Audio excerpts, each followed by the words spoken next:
and everybody goes to sleep.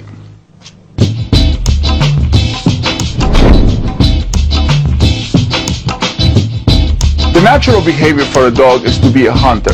There are predators, but we don't want hunters in the city. We just want a domestic type animal. And a domestic type animal don't care about squirrels, cats, dogs, or anything that is around. I use several methods when I'm giving a dog a correction and I'm using a physical touch. One is a correction with the leash. Another is a tap on the side of the body. It is not a kick, but a slight tap. Just enough to redirect the mind. The third is the bite. My hand becomes a mouth and my fingertips, the teeth. It mimics a bite like this mother wolf uses to discipline her pups. In fact, I needed to use the bite with Sadie. There we go. That's it. That's a bite. See, that was a consequence. What did you just do? I created the motion of biting. Wow. Right? Oh, yeah. Right. But there we go. That's good. See, simple touch pads that reminds the mind, just go over there. That's it. That's all we want you to do. Okay, so step a little bit farther away. That's right. So this is the exercise that she have to learn to do without the leash. But we are becoming the source of telling her what not to do. If you start saying, Sadie, no, Sadie, stop, that only creates excitement within the brain. Because sound creates more excitement than relaxation. Stop, stop, no, I don't. See? Which one creates more relaxation? The one with this, exactly, right? But most of the people try to accomplish the behavior of a dog by yelling at the dog. Yeah. Right? And that only frustrates the mind of a human and only excites the mind of a dog. Right. So frustration and excitement together, what do you get? Nothing. You don't get nothing out of that. Okay, let's move a little bit further. The other method I like to use is my energy. Through my energy and my body language, I am communicating to the dog what I want the dog to do. This is an exercise. This is like the remote control collar, but you are being the remote control. Right. So you always have your energy, you always have your body, you don't always have the tools. Right, right. You know? So a lot of people learn to use the tools before they learn to use their energy in their body. Okay. Anything that empowers you to accomplish calm, submissive state is healthy, right? But if you're using a tool to create fear, tension, nervousness, I don't care what tool it is, it's not good. Right. You know? You know, sometimes, most of the time, the worst tool that people use is their own energy. Yeah, well, that's true. I know you that. know, so we can remove your energy. You can only change your state of mind, so you can change the energy you express. Because she is animal, dog, breed, name. We can't just see him as name with interior human, which that's what most of the people do, right? So the reason why we are accomplishing this is because I am talking to the animal in her. The animal in her recognize energy. It's not the dog, it's not the breed, it's not the name. In all three cases, the owners were projecting weak energy. If Cindy was ever going to be able to walk Dixie, she was going to have to use different energy. Cindy? Come on. I'm gonna challenge you now. So now that we bond a little bit and she has a little bit of experience with me. All right, so follow me. I'm gonna hold the leash. I want you to observe how I work the leash, how I project energy, because energy is very important. You know, if you have tense energy, fearful energy, like frustrated energy, tired energy, you're not going to be able to accomplish leading dog, right? So when you're rehabilitating a dog, or when you're teaching or conditioning a dog to learn something new, the only energy you can use is calm and assertive energy. So far, you notice how she's walking? Ears back. She's not, you know, scouting the place around. This is ideal state of mind. This is the state of mind that you can have long walks with them. we are teaching her not to go after animals. So, come over here, kitty, we need you to... There you go. So normally when they pick up a scent, if a cat is sitting down right there, that will be the scent. Mm-hmm. When they are in the state of mind you gave me the dog earlier, she will still go after the scent. Mm-hmm. Are you with me? Yeah. But right now, she is not doing that behavior because the human is in control of the mind. Now we're in control of the mind. See, we're calling with 2 fingers. Wow. And she can't make any move until we make the decision. Mm-hmm. That has to be very present in your mind. Mm-hmm. So earlier when I saw you, she was going to that state of mind, and then you were caressing her, you were encouraging the behavior.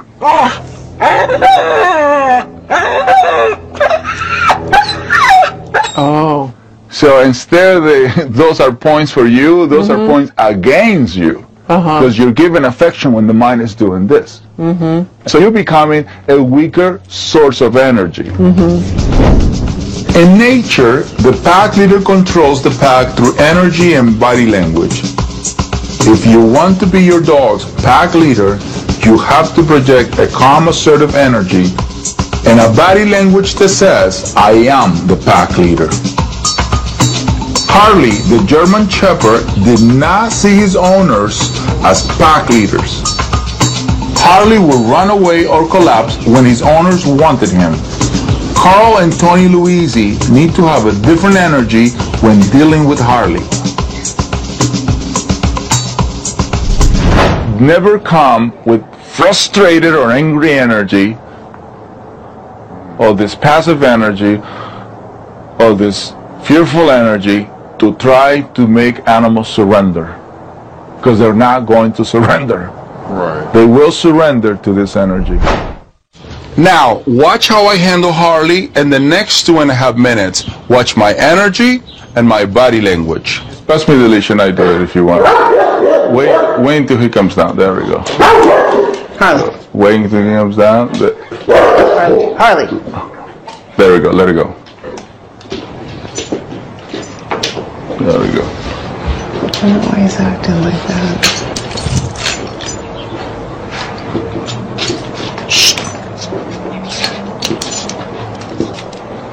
That's right.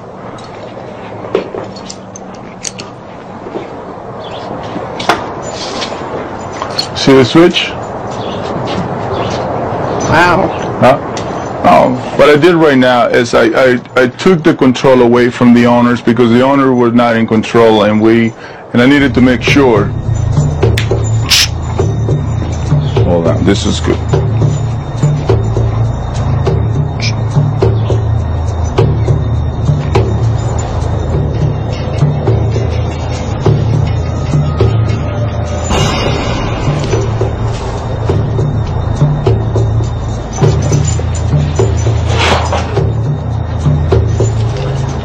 I'm dominating him in his territory.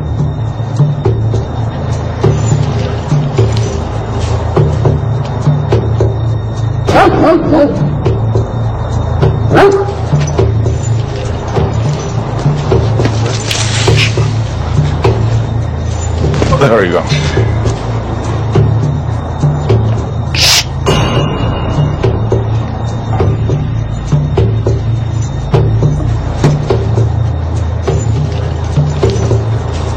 So now we have him corner.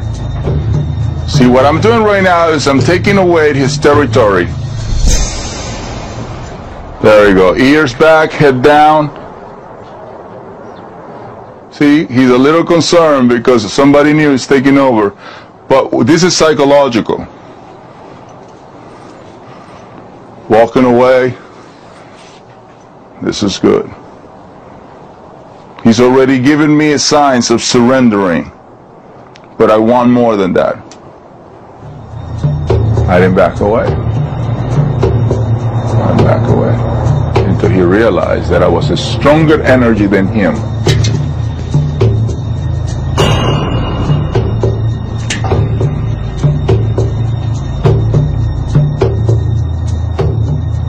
See Leading is the first step of surrendering. See his eyes, his ears are back. Most of the people say good boy after this. A pack leader just walks away. And I'm going to do it again. With powerful breeds like German Shepherds, I always recommend to seek professional help and do not try this technique yourself. Now, let's look at the scene one more time. First, I took the leash away from you, send the brain to a consummate state, then release the brain. Harley. Harley. Right? I gave freedom when he was in a different state. I didn't give freedom when he was in the state you had it earlier. Otherwise, it would be chaos. At the moment I observed that he went into a little challenging behavior, I went after him. Because if nobody put a stop on that behavior at that level, it can eventually turn into nip or circling people around barking. That's what he does. And then he gets them cornered and he Those are the symptoms. Everybody does things when it's too late. Right. Right now you're seeing early symptoms.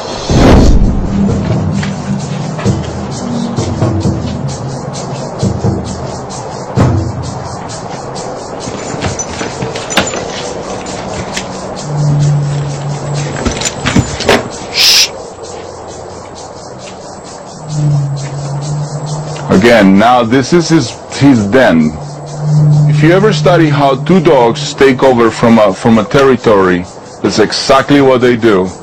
The stronger dog will chase the other dog until the other dog surrender.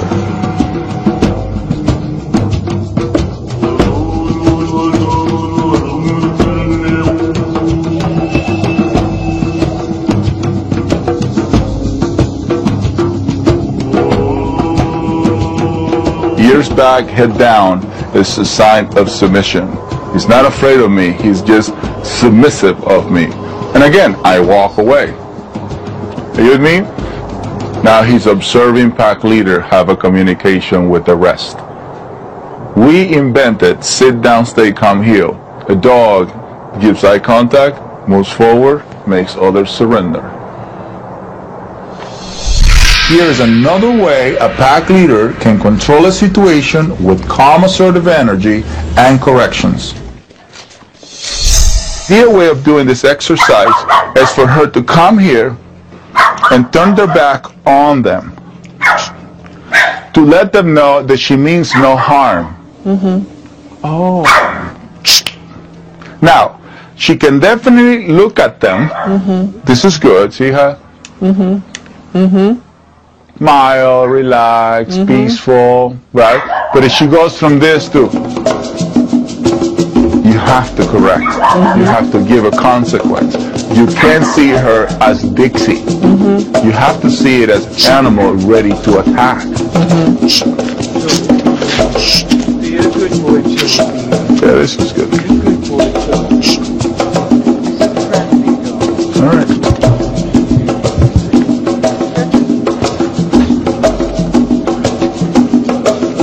I simply don't allow unwanted behavior. They have to know that you are the dominant source. There are 4 levels of energy in dogs: low, medium, high, and very high. Low and medium are more likely to be followers. High and very high are more likely to be dominant or try to be leaders. It is important to find a dog that has your level of energy or less. A dog with more energy than you will try to dominate you or become your pack leader. So you are a good example of how important it is for human to understand what energy are they bringing home. Not so much the breed. The thing is, you chose a guy that is higher level energy than you are. And automatically they take over. Yeah, I can see that now. Yeah, but if you want to keep this guy the rest of his life with you, you have to assert yourself. But you have to become more mental than physical. Because as you remember, as the leaders and the followers, some are born to be leaders and some are born to be followers. So she was born to be a follower. That's what she's getting it so quickly. Even though she's active, I will call her active submissive type. not calm submissive. So idea will be is to make her calm submissive, so it's easier for owner to control dog. When a dog is performing for handicapped people or for disabled people, they are in a calm submissive state, not active submissive. Active submissive is this. Calm submissive is this. So it's a big difference of energy. This is what we want. This is ideal energy.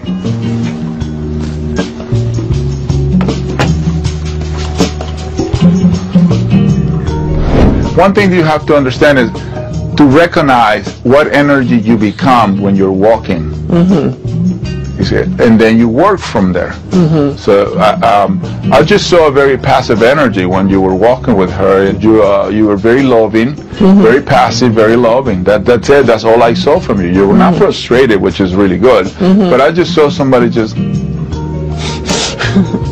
know what I mean? Yeah. Which they only take advantage of that energy. When you establish a new energy with your dog, you have to stay consistent. Being a pack leader is a full-time job. From the moment you grab the leash, you have to grab the leash with authority. That's right. Not with tension, authority. What do you do for a living? Mother, okay. Do you ever have to go into a disciplined mode? Yep. Well, what is most important is your shoulders. See where your shoulders are? Yeah, that's right. See the difference? You became bigger. A slumped over body displays weak energy to a dog.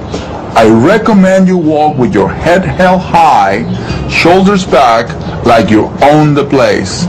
You do own the place, don't you? You both of you guys have the same body language. You're right. And you can have the body language you want. Mm-hmm. Yeah, shoulders up. Come on. That's right. But he's still pulling them. Well, he's still pulling because you're not yet 100%. So it's part of it. It's part of it. At the moment you are becoming sing in that side of you, with that calm assertive side, you will see that he slow down immediately. Next, it was Cindy's turn to project some calm assertive energy while on the walk. The dog is already sensing